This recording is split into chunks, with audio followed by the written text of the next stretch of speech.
rise one day at a time. Kimmy Kim and Elations Radio. They're here to get your day going fine. Kimmy Kim and Elations Radio. Kimmy Kim and Elations Radio. Kimmy Kim and Elations Radio.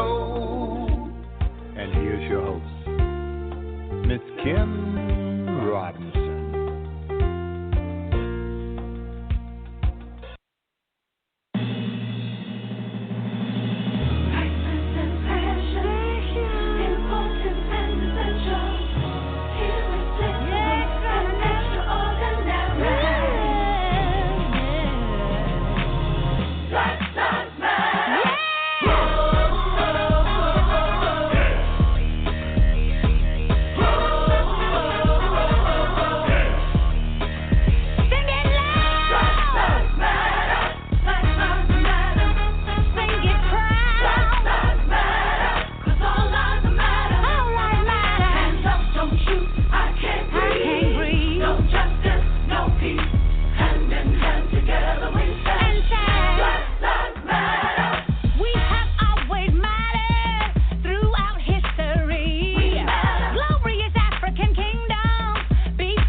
Matter. Woo, whoa, whoa. Hey, good evening, everybody. This is Minister Sedric once again. Hope y'all had a wonderful week. Welcome back to Relentless Radio. Oh, it's been so powerful this week. I got a few things. You know, y'all, You ever get busy in something and all of a sudden your life just changed? You know, you get busy and you think you're on top of it and your life just changes. It's funny because I was thinking about that this week. And honestly, just a few minutes ago, y'all know how we do. We make our plans, and then God all of a sudden throw a twist at us. But I started thinking about the scriptures, Isaiah 53:5, and it basically says this. Check this out. This is for everybody. I want y'all to hear this from me, okay? It says, but he was wounded for our transgressions. He was bruised for our iniquities. The chastisement for our peace was upon him, and by his stripes we are healed. Oh, man. Did y'all ever think about that? You know, like, I'm one of those guys. I'm not like, let's just say I can have a little clutter, right? But I'm one of those guys that's kind of an organized chaos, and I can only look at it for so long. But think about this. How many of us are uncomfortable with things that are broken? Like in my kitchen, if I have a glass, and let's say I just chip the corner on the bottom, it doesn't even affect the glass. It still sits flat on the table, still holds water. You don't cut your hand when you grab it, but it's got a little chip in it. Me, I'm so goofy, like I can't keep that. Like, right? It's okay to throw that glass away, right? But this is how I am. I don't want to throw just that glass away. Once you throw that one glass away, you broke the set. So I give away the whole set. So I got 8, maybe 16 glasses up here, and I break one, and I give away the other 15. And it's just the opposite of what Christ does.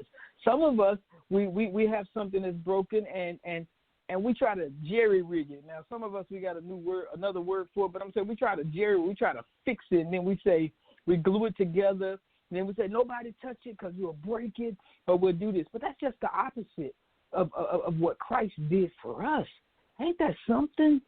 And I was reading that scripture just a minute ago, and I thought, wow, Christ came so that I could have a better life, so that I could have life and have it more abundantly. And you know, there are things that we do in our everyday life. They don't work for the spiritual things in our lives, right? Like if you're in a broken relationship and something is just broken inside you, right? It's easy for us to throw it away, but God doesn't do that.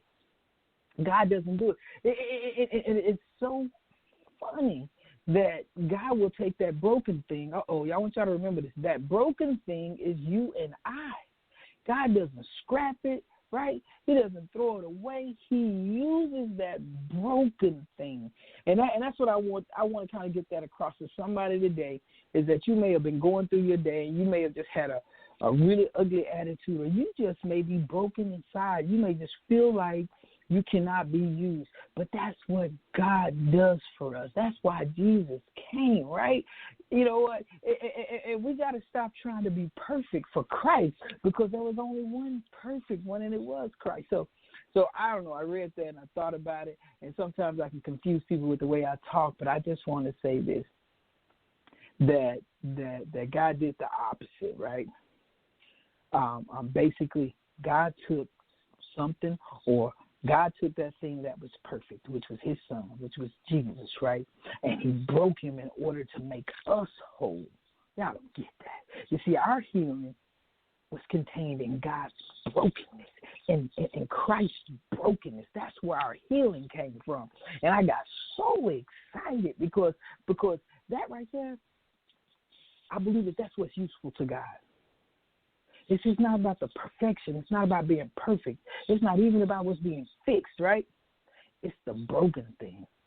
And because he lives in us, our brokenness is the thing that brings healing to others. So, you know what? Some of us, we don't think we can help other people. But just like me and my 2 partners who are on here every week, we're all broken in some kind of way. But God uses that to help heal others. And we want to use that to help heal others, right? So I just want to encourage somebody today. Is that thing that broke your heart, that thing that you keep struggling with, that you wish was fixed, right? I want to challenge you to see it as your thing that Jesus wants you to use to help other people. So that thing that you think is broken in you, and again, I'm talking about you. You look in the mirror, that thing you see in the mirror, and you think it's broken, and you think it ain't good. I'm telling you that Christ wants to use that to heal someone else. So with that being said, I just want to say thank you, Lord, and I want to bless everybody who's listening with us today. So with that said, let's go ahead and roll into our topic. I want to introduce our two partners on with me today. Jason, Terry, you guys on with me today?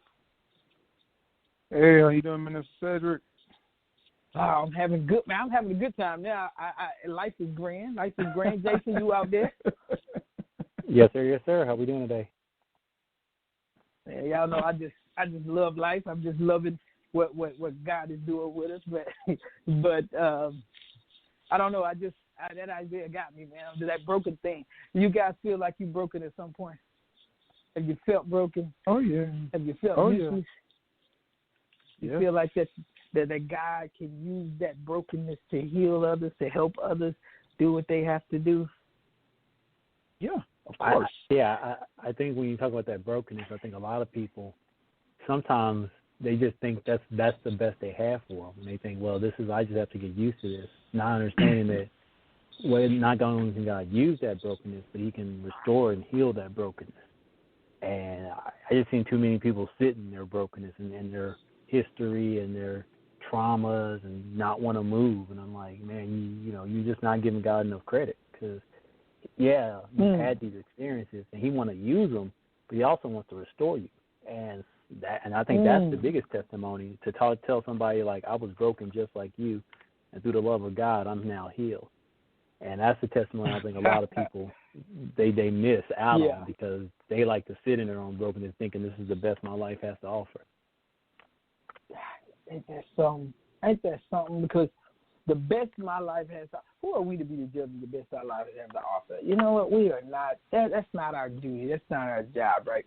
But I tell you what. I just believe, again, as we've been talking the last few weeks, and mostly we've been talking about, what it's like being a black man in America. See, that's where I'm headed now. Being a black man in America. Think about this. As a people, if you can think back into the days of slavery, when, quote unquote, the slaves were freed, think about this. They weren't, as a people, they weren't gathered together, and they weren't basically, there was no hierarchy, right? There's no leadership. They weren't allowed to be together and just do anything, right? They were just basically thrown out there, right? No organization of any real kind. And when they tried to organize, that's what a lot of people don't understand. When they tried to organize, they were forced to disperse, or they were arrested, or even killed. And that's the thing. So rolling into what we were talking about last week, or coming off of what we were talking about, there are some things that shape the way we react to situations, the way we handle adversity with. And right now, I just want to say I'll say anything. The way we handle adversity with law enforcement, with anybody in position or positions of power, man, why do you guys think that we have such a difficult time? And do you think it's just all about racism? What role do we play? Because, again, we are all broken. So what role do we play as black men, and when we get into certain types of situations? I just want to talk about it a little bit. I think some of it is predisposition. Like, I can talk about from where I come from. I mean, being around police officers, that wasn't nothing for me. It didn't bother me, because my friends, their fathers were police. Like a friend of mine, I grew up with him all my life. His father was a police officer. Yeah. He was also a football coach. So my predisposition was not to see them as the enemy. When I grew up. Now, things changed as I got older, but coming up, that wasn't something that I was predisposed to as far as being a negative. It wasn't until I got older did my father and my mother was like, you know something, if you get stopped by the police, you do what they tell you to do, you know, you don't cause them no problems, you know, address them appropriately, you know, blah, blah, blah, blah, all the things that we tell our kids now, you know. So well, wait a minute. I think well, I want to ask you something. Oh, go ahead. I'll ask you in a second. Go ahead. So I guess because I wasn't predisposed to the negative pieces, you know, a lot of times I think that affects how we respond to people in authority or police officers or things like that because of what we've been predisposed to. If you grew up and that's all you saw was these police officers picking on people and you saw them arresting people for no reason and taking them, you know, doing a whole bunch of other things, you know what I'm saying? Then your predisposition is always to view them as a negative versus being something that could be a positive thing. Does that make sense? I can understand that. I never really thought about it the way you did, but see, predisposition, being predisposed, kind of explain that for us a little bit, because I think being predisposed to something is that you saw it or you've already had it before you even knew you had it. And then when it shows up, you know. Right. Right, and you're exactly right. Like, take for instance, like if you're growing up in a neighborhood and all you do is see constantly is the police, like say for Compton, you know, and you grow up from the time you wake up to the time you go to bed, you see the police. You don't see them in a positive light. You grow up predisposed to think that, you know something, if I see the police and they look like they're coming after me, well, everybody else ran when I was little, so I'm going to run too. That don't make no sense, you know, to me, you know, being that I wasn't predisposed to the negativeness of the police authority like that. Does that make sense? Nah, it does, because I'll use myself for instance. Like my whole behavior with police and the way I interact with police is a little different than most people. I'm kind of like you, Terry, to a degree. I ain't grew up around a bunch of police officers. My friends' parents weren't police officers. Maybe they knew somebody. But all the police in my neighborhood knew my dad. You know, and my thing is, like looking in the media now, we're looking at, man, I if I hear this one more time, I swear I'm going to scream. Well, more white men are killed by police officers than black men. And I get to where I'm going with this real quick. Yeah, more armed white men are killed by police than armed black men. More unarmed black men are being killed. That's the big gist. That's why the whole Black Lives Matter thing really matters now. And it's that differential treatment that I'm talking about. See, I grew up, and my dad always told me, you look a man in the eye. So when I see a police officer, male or female, I look them in the eye. And my job and what I was taught, and I wasn't told this, but this is the way I learned it, and my interpretation of what I had to learn growing up is you have to control your narrative, meaning the way my dad taught me was to look a man in the eye, and you talk directly to that man, whether it be male or female. It's a police officer, right? But the way you control the narrative is you keep your cool. And when they lose their cool, if you keep your cool, most of the time you'll come out okay. You know, I ain't gonna say I ain't never been roughed up. I have, but if you can control that part of the narrative, you'll be all right, right? Or you can come out okay. I'm not saying it works for everybody. It's just what's worked for me in my life. And I've always maintained that. I mean, I was pulled over in Illinois one time. Funny thing in the world happened. Controlling the narrative. I got a ticket in Kentucky, and I was supposed to take the driver's ed stuff, right? The video driving. Well, I went on one of them little cheapskate websites. They took my $40, and that little certificate they emailed me didn't count for what the DMV wanted in Kentucky. Well, you know what? Me being who I am, I ain't even pay attention to it. I just sent it in. I was on my way. So I was in Illinois on my way to Oklahoma to my daughter's college graduation. I got pulled over by the police. He claimed I was speeding in the construction zone, which I still don't understand why. Well, they pulled me over, And I'll never forget, they pulled me over, and Kentucky had suspended my license. I was like, oh, man. And this cop came up and said, wow, this is a really nice car. I had this steel blue ML350 with the chrome rims, 5-star chrome Mercedes rims. I was like, woof. I had the gray interior with the suede on the leather seats. I thought I was doing it. Well, the cop came back to my car, and he said, well, we're going to have to tow your car. And I was like, what? And the only positive thing he said to me, he gave me two positive things. He said, well, we're on the highway, and it's an on-ramp right here, and and what I'll do is I'll give you a ride to the nearest gas station and drop you off. Well, okay, that was positive. At least I wouldn't be in traffic. And then the other thing he said was, man, this is a really nice car. And I'm thinking, why are you looking all in my car? It's just a car. And then next thing I know, it's another cop on the passenger side. He got his pistol up in his hand. I don't understand why. I'm not giving him any problems. But, again, control the narrative. Give him what he asked for. So when he went back to his car to call the tow truck and the other officer left, I had an epiphany. And this is why I love Kentucky, right? Right? I called the DMV in Kentucky. It was the middle of the day.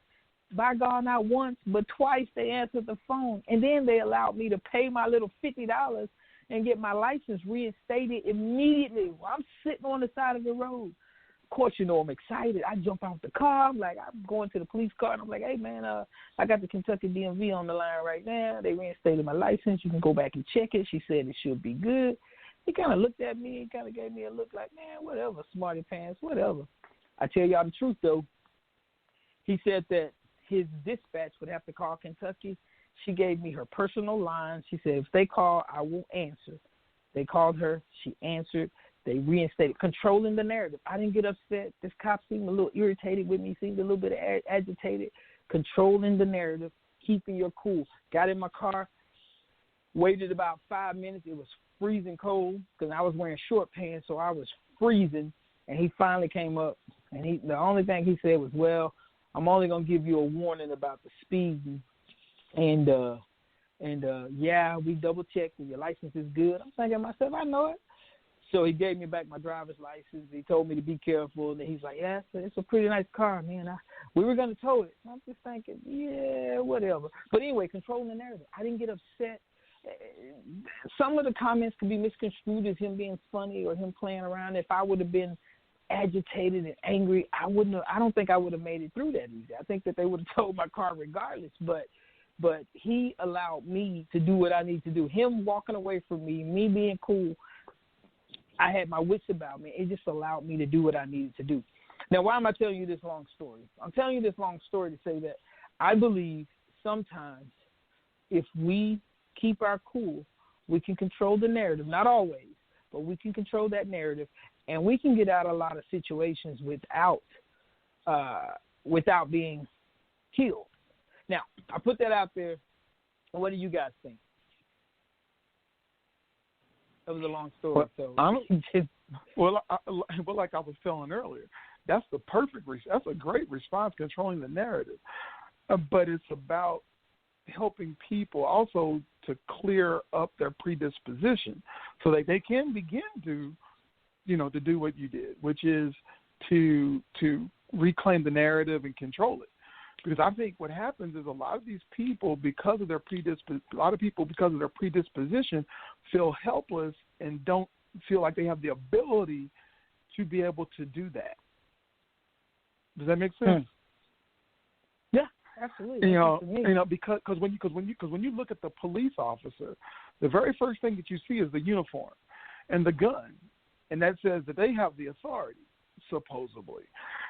Versus looking at it, they're here to protect and serve. A lot of people are looking at it from a standpoint of, oh, he's the authority, he's the control, so therefore I don't have any. I got to do what he says all the time, or else, right. I'm going to get arrested, or else I'm going to get shot. So I guess one of the very first things we do, we got to help get people get over that piece of feeling of helplessness, and that they don't have a say in what happens. Does that make sense? I guess that's what I'm thinking about. Yeah, but getting over that. I mean, so do you think the fear of police is it simply what we see on TV, what we see on the news, what we see on the cop shows, or is it because of the interactions or the lack of interaction with police? All of that. I believe it's all of that, Cedric. I think there's another piece of it too that we don't we kind of talked about.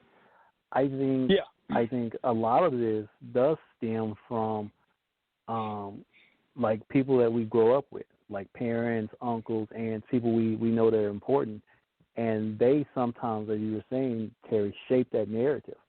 So I may not have a bad experience with a cop, but because someone I trust and an adult I trusted tells me there's a bad experience with a cop, then I'm predispositioned. So now when I interact with that cop, I'm responding to it. Now, with that being said, I truly believe that whoever has the authority also has the responsibility. And what happens too many times is like I may have a predisposition thinking cops are bad. They come up and walk up on me. I get an attitude, and instead of the cop really stepping into that authority and being responsible, they actually get down. They like, well, let me show you how much authority I have, and it just creates a really bad cycle. Like cops should be the best at de-escalating because you got to think about it. They're in so many escalated situations daily, so just from practice sake, they should be good at it. But most cops don't really de-escalate very well. In fact, they escalate situations, right? And so I do think there's some predisposition, but I also think there's just a lack of responsibility from the person who has the authority. You know, that's one thing I was taught for. If you have the authority, you also have the responsibility. And Jason, I agree with you. And it was so funny. I saw a movie called Black Cop. And the movie, he's a black police officer, and he went just into this corner store. He was out jogging one night. He had his headset in his arm. He had a hoodie over his head. He came out from the corner store. He had a drink. He had a bottle of water in his hand and was walking down the street. These police officers came up behind him and said, told him to stop, And the first I didn't hear him because he just kept on walking. He had his headset in his ears, and he turned around. He told the police officer, "I got my headset in my ears." And the police officer put his hand on the gun when the guy tried to take his headset off. I mean, these are little things that help escalate. Understand, he's telling you what he's getting ready to do. He's not going for a gun. He's trying to tell you that he's got his headset and he can't hear you. And so, but you're putting your hand on your gun escalates the situation. And then throughout the whole interaction in that movie, Jason, it was really crazy how little things that this police officer did escalated the situation to where they wound up arresting the black police officer. And then at the end of the whole interaction, the white police officer comes up to him and says, "Why didn't you tell us you were one of us? We would have let you go."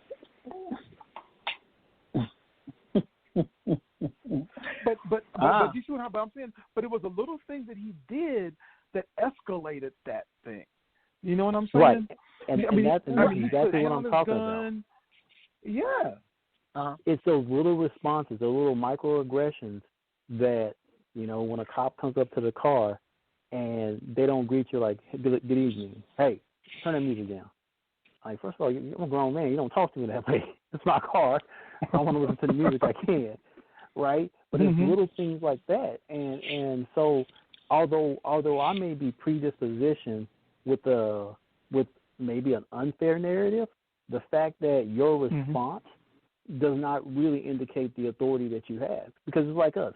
If a kid comes up to me as an adult and they've got their preconceived notions about me and they start acting crazy with me, my job as an adult is not to act crazy back to them. It's to be like, all right, let's calm this down. Let's think about this. Like, where are you getting this mess from?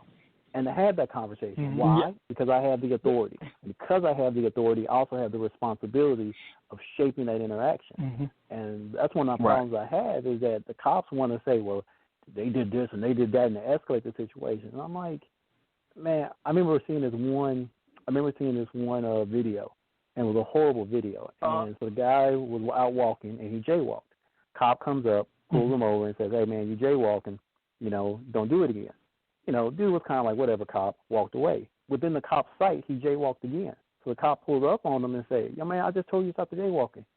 And then the way the cop addressed this grown man was like a kid. And then, of course, it got escalated. Next thing you know, the cops are throwing the guy on the ground. They're putting him in handcuffs. They're arresting him. And my thought is this, man, dude, like, the second time the cop approached him, there shouldn't have been no conversation. It should have been like, man, I saw you jaywalking, asked you to stop, here's your ticket, I'm out. But the cop had to prove a point, had to speak to him in a way that was disrespectful. And that was the first thing the man said to him. Was like, man, you don't talk to me that way. And then the cop just responded like, like, I can talk to you any way I want. I already gave you a warning. I can take you to jail over this. And the man was like, man, you do what you do, but you ain't going to talk to me that way. And like I said, the thing got escalated. And in my head, I'm like, I'm not saying the guy who jaywalked was wrong. He should have got a ticket. But the way that cop spoke to him, it made me mad. I'm just watching it. I'm like, but I think that's a lot of the problem. What's up? I have a question though, and I guess this is kind of, I don't know. I mean, I know somebody who had the police call them the other day, and the crazy thing was the police officer. There was two police officers, a young police officer and there was an older police officer, and the younger police officer got out of his car and he puffs up his chest, and it was like, do you see how that would escalate somebody? You come up pumping your chest up. You know what I'm saying? But I love how the person handled it. They said, you know something? This ain't that kind of party. You don't have to do all that.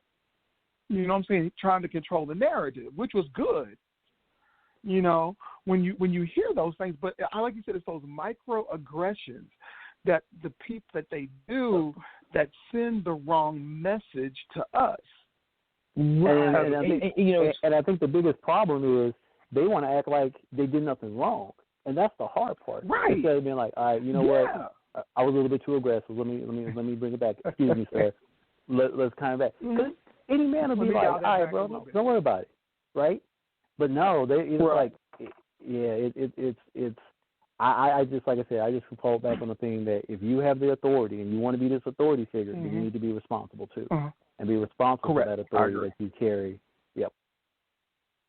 I agree. It's so funny how here we are, and we're trained and we've learned to deal with things in life. But like Jason said, the person with authority, and I say cops have more authority than we have, they refuse to back down from situations. They refuse when they can't control the narrative. They want to aggressively control the person. You disrespected me. I may not like badges. I may have a phobia of uniforms. You know what I'm saying? I don't even know you as an officer, and you don't know me as a person. So why treat me like a perp? And why should I treat you like a pig? I believe that we have to figure this out. We have to get together with this. And it's really kind of crazy to me because I want to help other young men stay alive. We had a saying in the CAV in the U.S. Army. It was stay alert, stay alive. And I never thought when I was learning that, as I will tell people, when you join the Army and you have a job like that, you get brainwashed, okay? You get brainwashed. But stay alert, stay alive. Always stay with me. And so when I'm in adverse situations, I stay alert. I stay attentive to what's truly going on in that situation so that, you know what, maybe I don't meet my demise that day. I will tell you, now how would you, because my whole thing is when it comes to controlling the narrative, the very first thing I personally try to do, and you can look it up, I try to do what I call a tactical pause. And for me, a tactical pause is this. When somebody approaches me and they're very aggressive, especially if they're, you want to respect the police officer. I'm going to be honest. I try to respect police officers, but if you come to me crazy, I don't have a lot of respect for you, right? My job, my thought is what I call a tactical pause. You pause for a minute, and you let them get out whatever it is they're trying to say. It was disrespectful. Like Jason used a scenario, turn your music down. Oh, really? My first thought is to look at him and say, okay, I can do that. Okay, turn your music down. Tactical pause just simply means I'm going to back down for a moment. I'm not going to give up anything. I'm backing down just for a moment just to see where he's coming from.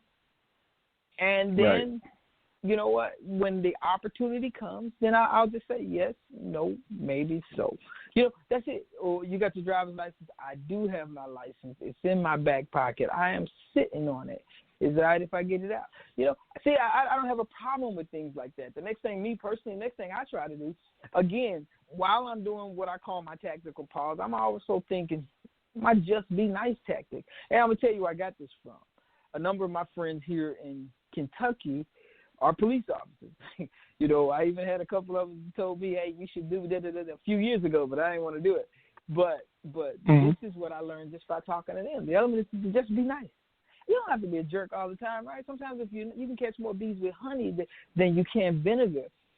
And I think that in our society today, especially being a black man in America, the way we see that we've been treated and portrayed on TV, even though it's a small number of us being killed, all of us, almost, I'm not going to say all, but almost all of us are being profiled and treated horribly.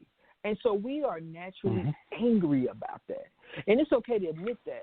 And that's something that I think that when you're in a situation, even with a police officer, it's okay to say, you don't have to be resistant. You can just say, hey, I've just had some really bad experience with police officers. No matter how much I try to cooperate, they always seem to fly off the handle. Are you one of those officers? It's okay to ask questions. You know, so these are the ways that me personally, that I have learned to interact with police officers. And I know a lot of people will say, man, that doesn't work. It may not work for you. You got to find the way you can use the tactics and kind of keep the situations de-escalated. Because I'll tell you what it does. In my opinion, is when we learn to stay alert, stay alive, to be aware and understand how to react to what they're doing. Check this out. We're doing exactly to them what they do to us. Right? It's hard for them to justify beating up Sedric. Why? I didn't give him a reason to. I asked him a bunch of questions, right? I did what he asked me to do. Yeah, so what? I'm not a timely person. I'm slow. I got a broken neck. I can't move that fast. I had a traumatic brain injury. I can't think that fast, right? If I get nervous, I can't talk straight. You know how it is, right, Terry? So I think it's important for us to really be on that narrative. Now, here's why. Y'all might be asking, why is he even talking about this? The reason I'm talking about this is because we got protesters out here, right? We got people claiming protesters are vigilantes and they destroying property. You know, they doing all these things. And then we got people, when you go to these protests, you go to these marches, you got to go home. And a lot of people, you walk into your car or you're walking home. When you get approached, you better know how to react. You better know. You better be aware and understand, and then you can react. Because when you've got that self-awareness and that situational awareness, you understand what's going on, and then you can react appropriately. And I think police themselves respect that. And so I think it's really important today. I know we don't talk about stuff like this much, but it's important when we're out here, because I'm all for the protest. I ain't going to lie to you. I'm just going to be honest. I'm all for the protest. I think everybody needs to go register to vote. I'm just going to tell you the truth. I ain't going to tell you who I'm voting for, but I say just vote straight Democratic ticket. I don't care what country, city you're in, unless you got one of those KKK members. Unless you got one of them KKK members or somebody who's open racist or somebody who's openly against you, and just vote straight Democratic ticket. Let's go and get it over with. Let's go and get the Senate cleared out. Let's get this House strengthened, and let's clear out the White House. That's what I say. But it's important that we know how to do this, because sometimes the end does not justify the means, and there's nothing worth us dying over. I mean, I learned in high school. Yeah, I grew up in the 80s, so I was in high school in the 80s. Think about this. I think all of us were. Well, maybe not you, Jason. You're a little younger than me. I'm sorry. It was a little joke. But I grew up in the 80s. Remember back in the 80s, Terry, when Jordans first came out, guys was getting shot in the club for stepping on somebody's Jordans? Just Jordan. I'm going to lose my life over a pair of $90 shoes. Man, I wish I would. I just lost 2 computers the other day, right, Terry? Am I stressed out? Am I going crazy? No. I can replace those computers. I can't replace a life, right? Right.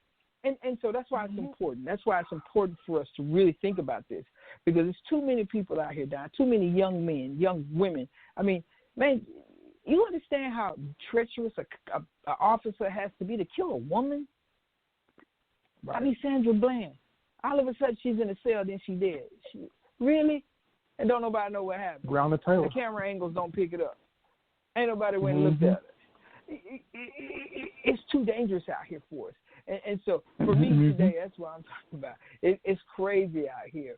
And I tell you the truth. I believe that people, anybody, whether you're a police officer, whether you're a manager at a gas station or a restaurant, I had that happen to me, they commit these acts because they don't think about it, because they're the ones who lose control. They lose control, and then they try to use physical force. Just like the, what was his name, the young man that got killed in the Wendy's parking lot? I forget his name. It escapes me right now. He wrestled 2 cops off of him, took off running, the cops shot him in the back. Total embarrassment. This guy wasn't a big guy. He got 2 officers. He wrestled both of them off of him, took a taser, took off running.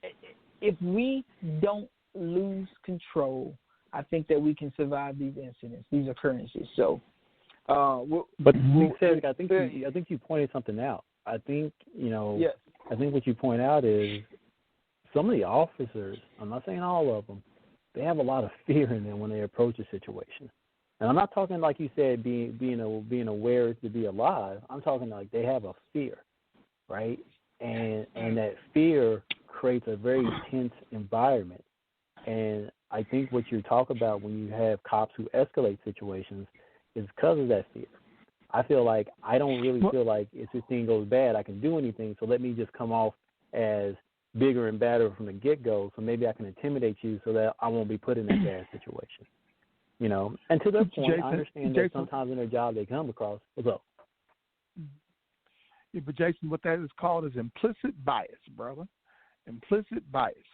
They have their own implicit biases about implicit bias. These are things that they think or believe or hold dear to them it's pretty much ingrained in them. Like they've seen it, or they've seen it on TV, or they may have experienced it themselves, and it's impacted their ability to interact with other people for whatever reason. Like, say, for instance, everybody's afraid of the big black man or the angry black woman. Where did you learn that from? Well, I learned it from when I was going to high school. Every black girl was just loud.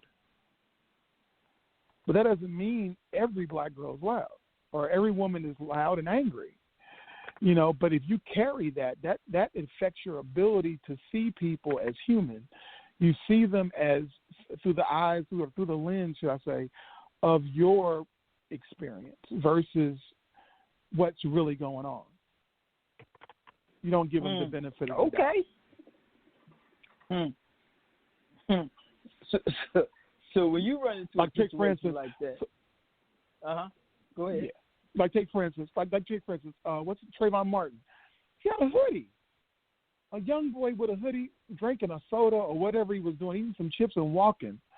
You know what I'm saying? And because of implicit biases, this person thought he was a thug. George Zimmerman. Yeah, but he thought he was a thug. But this kid was a very smart young man. You know what I'm saying? Just because, but because of his implicit bias, what really he's seen on television, or what he may have interacted with, or how something may have happened, I don't know. But it affected his ability to see Trayvon Martin other than see him as anything other than just a thug. Man, you're bringing up a point. But what is a thug? I hear certain people in the White House named Trump. Yeah. And I hear different police officers around the country. Usually it's the head of a police union or something, or some vigilante on the street that white supremacists, who they don't want to call a vigilante and a supremacist. What really is a thug? Because where I'm from, I can correct me if I'm wrong. There's anybody who looks suspicious. They don't really have a lot to do with color. That's kind of dog whistle today, but it ain't got nothing to do with color. That is. I mean, where I'm from, there's somebody who looks suspect, look like they'll steal, kill, and do the devil's work at a drop of a hat. That's kind of a thug to me, but I don't know. Maybe I'm wrong. Y'all understand that? No. That's a dog whistle, Cedric. That's a dog whistle. And honestly, and those are things that. Huh? Go ahead, keep going. It is. That is such a dog whistle. The things that are being thrown out now, thugs. But when you talk about a white male, 17-year-old that shoots somebody in the back, and then shoots two people, kills one or two people, he's just a troubled individual, or he has mental health issues, or whatever. We don't get that. We are a thug. We are an anarchist. We are everything but a child of God. He's a patriot. Uh-huh. You know what I'm saying? Uh-huh. And that is where, when you start dog whistling, this person right here killed somebody. These people are protesting, which is their right to do. And this guy has no right to come there and shoot them. This guy is a thug. You call him a thug. You can call him a what do they call those people that? Oh goodness, white supremacist. You can call him whatever you want. You know what I'm saying? But call it what it is. Stop this mess of labeling something that is peaceful a protest. That's a part of our right. But you're labeling them as thugs and Antifa and all these things, just the dog whistle and get people riled up. That's just And again, that puts our people in the face of law enforcement. Because law enforcement right now. Yeah, it's kind of tough right now. But the thing is, and that's why I was saying, we as citizens, I know this sounds crazy, but we have to be in control of our emotions. The one thing in situations like this we can control is ourselves. And if we maintain our control and we don't allow ourselves to like I'll give you for instance, what was the young man, the one who was shot in the back 7 times, what's his name, Blake, yes. If he maintains control, meaning stops, the officer's talking to him, he stops, and he says, okay, but my children are in the car, I'm only checking on my kids. Okay, can you look in the window and check on my kids? And now, granted, I'm with Jason. The police, and I will say this, and I always say this, to whom much is given, much is required. That's what the Bible says. I didn't make that up. So police have all this authority. You can make me late for work. In essence, you can make me lose my job. You can arrest me. Really, you can make up a reason to arrest me. There's many men that have been in jail. A man just got out of prison, thanks to Clay King, after being in prison 44 years for a rape he never committed, and they knew he wasn't guilty. Right? And so they have authority to wreck your week, your day, and sometimes your entire life. I think it's worth us not putting our lives, our livelihood in the hands of rogue and irresponsible and immature police officers. I would much rather maintain my own level of control. And this is how we take back, as black men in America, this is how we take back what we've lost. This is how we take back what we sometimes give away. You know what I'm saying? We take it back using our heads, using our minds, our bodies. Everybody's heard of the book, The $40 Million Slaves. They take pro athletes and they get them out here and they make tons of money off the backs of pro athletes. Well, these same physical bodies can do the same thing in our local municipalities, our local governments. We can run for office. We can use our brains. We can use listen, there's some of us who are just going to protest, and we need to hit them at all fronts. And that's why this topic today and this whole thing about brokenness today really touched me, because there is a way that we can gain some ground with what's going on. And I think that we have to put our good foot forward. It's not about being called a sellout. Like, I got a friend, y'all know my boy Chris. He come on the show sometime. He always called me a corporate, and he got an ugly name, right? He said you bend over for the saltine, right? He used another word, right? And I'm like, wow, that's crazy because he don't really know I don't work in corporate America anymore, right? But he has a way of saying that. But we got to get out of that. We got to break our own chains. We got to break our own bonds, right? And we've got to take control of our society. We can do it, but we just have to be strategic. And there is a time for protesting. Don't get it twisted. I'm kind of like the old Malcolm X. You know, you smack the left cheek, I might smack you with the right hand. You know what I'm saying? Hey, that's gonna get done. But all I'm saying is there's a time and a place. And today we have to start where they're crippling us the most. They're killing us as men like we're dogs, like we're animals. And now, again, it's not always that us being in control of our own emotions and stuff. It may not always save us, but I guarantee you it will save more lives than it will end. And so that's my big deal today. I'm stuck on it, and it's just been going through me all day. But I'm stuck on that, and I'm all about self-discipline and self-control and all these things. And I know that some people will say, let me go ahead and put it out here like this. Man, I'll tell you, anybody with the sound of my voice, that's not being weak. That's not being a coward. That's living to fight another day. You know, we have to pick and choose our battles. And that's one fight that you honestly, let's just be honest. You can't win that fight. You ain't got no badge on. Right. Who's gonna stand up for you? Who's gonna stand up for you? Nobody. And so that's my big take on that, and I get stuck on it. So my next question to you guys: how can we? I mean, do you really think that works, or am I just living in a fairy tale land? Well, I think if we can go grab hold of it, it will work. But I think the biggest challenge that we face is that's like when we talk about it all the time, it's just the hurt and the pain of just history of having to deal with this type of stuff, you know, and all that history and just constantly having to deal with it. So I'm not a violent person, and I try to stay calm in situation and, like you said, control the narrative as you speak about. But, you know, after a while, you just get tired, right? You just get tired. You know, we say it all the time. I'm sick and tired of being sick and tired.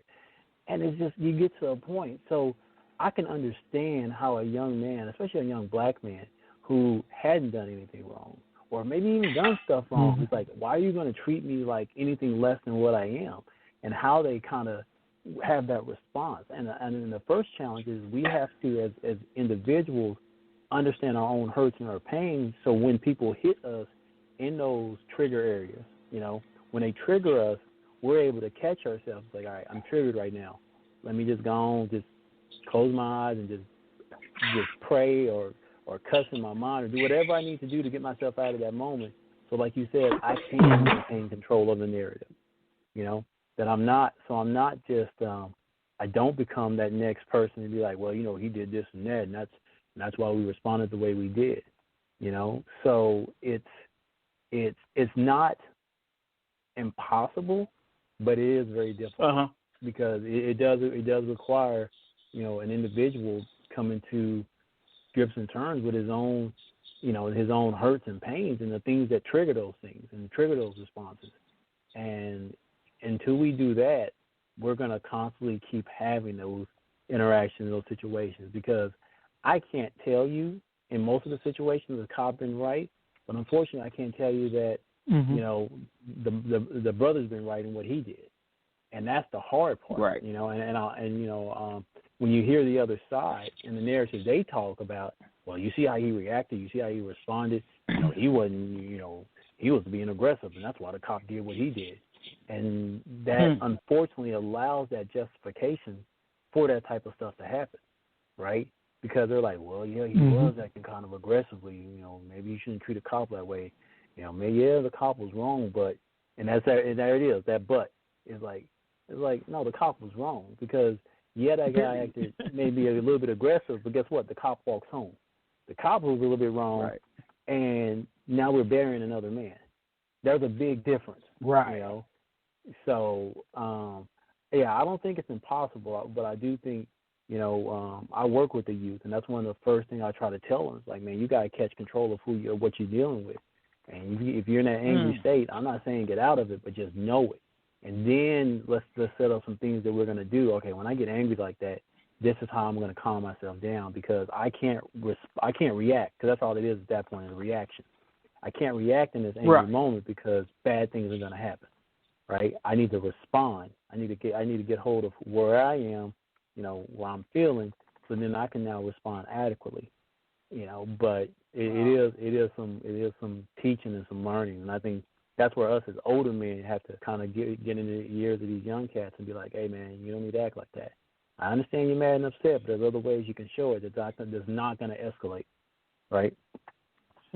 Yeah. Okay. But the crazy thing is, though, it's not just the younger brothers. It's some of our older brothers that need this too. That need this conversation too. That don't have to exhibit the self-control necessary to be able to make it out of situations like that alive. You know? Yeah. Man, it's tough. It's just tough. I mean, it's tough in the sense that. Yes, go ahead. Can I say something, if you don't mind? Because one of the things that I'm learning, and I've learned through the years, is that a lot of the lack of socialization of the black man has. Hopefully, there's something we can. Okay. Of the black man, and when I say that, and I mean this, is that I look at like video games. Video games has replaced going outside, shooting basketball with your friends. It's become where you don't need any social. You don't need any socialization. You don't have any social skills. A lot of these kids, a lot of these young people that are in their 30s, they grew up on nothing but video games. Their parents let them play videos. They didn't tell them to go do anything else. They didn't put them in sports during the summer. I can tell you right now, I never sat in front of the TV. I was always doing baseball, football, basketball, something. Socialization with people that were my age. And I guess my thing is that helped me develop my social skills to the point to where if I have a problem or if I have a question, I should be able to ask you, why did you stop me? If I'm a police officer that's stopping me, I should be able to ask you, why did you stop me? But now, rather than doing that, the very first thing they do, because they don't have no social skills to be able to say those things, what's the first thing they do when a police officer tries to pull them over? They try to run, or they get angry. They only know three feelings: angry, mad, and sad. And but Terry, angry, mad, sad. But Terry, I think you hit on it. Earlier. Like, unfortunately, some of the older men who are mentoring some of these younger men, that's all they're mentoring to them. Is that anger and that frustration. It's the same stuff. And so I've been, these last couple of months, just kind of with everything going out, you heard these talk about equality versus equity. And I think what we lack a lot of in the black community is equity and opportunity. And I say that not just I want to say the mindset, right? Where, a little white kid grows up and they think, I can do everything, I can be everything. Well, a little black kid grows up and they're just thinking like, I need to get a basketball to get out of this. And we really need to really start investing into these young people and help shape their mindset. I went to this conference and this brother was talking, and he was talking about our history books. And if you think about a young black kid and what our experience with history, anytime they talk about black people, it's all about slavery. It's all about how we were slaves, how we were lesser than. And that affects people. And you just don't understand how it affects the image that the black man has of himself. And he said, no, we need to start teaching history about the success of black men. Our history does not start at slavery. It started long before then. And how much would that encourage a black man a young black kid to be like, you know what? I am somebody. My ancestor did this. Somebody in my race did this. But when he said that to me, it just hit me. I'm like, man, you're right. Most of the history you learn as black, and especially a young kid in elementary, is degrading. and you walk around thinking to yourself, man, even though you're not experiencing it anymore, you're kind of experiencing it because they're reliving that history and they're teaching that history, and that's all they tell you about yourself. And I think you couple that with just the systemic issues that we've had generation over generations. You've got a lot of angry people, and they're going to be angry. And until we start trying to like, hey, let's talk about some of this anger. Now, let's pick some of the things in the system. Why does history always have to be about slavery? Why can't we talk about the black history and the success of it? Right. Yeah, you know what? I like what y'all saying right now. You know what? I think next week when we come back, I think that's what we should do. I think we should talk a little bit about our ancestors, our history on the positive side. Even if we have to go all the way back to civilization, I will tell y'all again, y'all got to be careful of me because I'm Congolese. I did my ancestry report. Said that my ancestors were from the Congo, Bantu people. Yes, indeed. Mali. Mali, my ancestors. So I think we should do that. I think that'd be fun. I think we should do it. But I know this hour went really fast today. I'd love to keep us on a little bit longer. It went really fast, but yes, indeed. I tell you what, anybody get a chance. Some people don't believe in the whole ancestry thing. I will say this before we get ready. Sister Kim, we're going to be ready in just a minute. But I will say this, that it's an exciting thing. I have been able to connect to my distant cousins, I'll say, just through genealogy, knowing who they are now, getting to know some people, and it's been kind of different, like when you look at me, would you think that the biggest percentage of my ancestry is Cameroon, the Congo, Bantu people, Mali? I mean, really? Those first three is the highest percentage, and it's like incredible because when I see it on TV, kind of been to that region of the world once, and I'm like, man, what happened? So, but it's fun. But I think we should do a little something with history. I think it'd be a good thing, be something for us to talk about, and preferably, with Black History Month coming up in a few months. Give us a little time to do some homework, and then we can explode this throughout the entire month of February. And I think we should do something like that. So think about it, guys. But y'all know how we do. I want to encourage anybody who's having a tough time, like I was having earlier today. I want to encourage you to dig deep. And I still believe in the Word of God. Some people say I'm crazy, but I'm just crazy about the Word of God. I take you back again to Isaiah 53:5. And let you know that he was wounded for our transgressions, and that he was bruised for our iniquities, and chastised for our peace. And he carried the load. He shouldered the load for us. And as we tune out today, y'all know what I say. Just remember, you may think you're broken, you may feel broken, but God can use that brokenness to heal someone else. I want y'all to really think on that. And I want you to know we love you. We care about you. Jason, Terry, you got anything you want to say before we close out our show? No, I'm good. No, I'm good too. All right. I'm glad you guys are good. You know how we say about this time, find something you love. I need you to chase it and embrace it. And that is your relentless pursuit. This is Minister Sedric, Jason, and Terry. Everybody have a wonderful weekend, and we'll see you back next Friday. God bless you, and we love you. Sister Kim, thank you so much.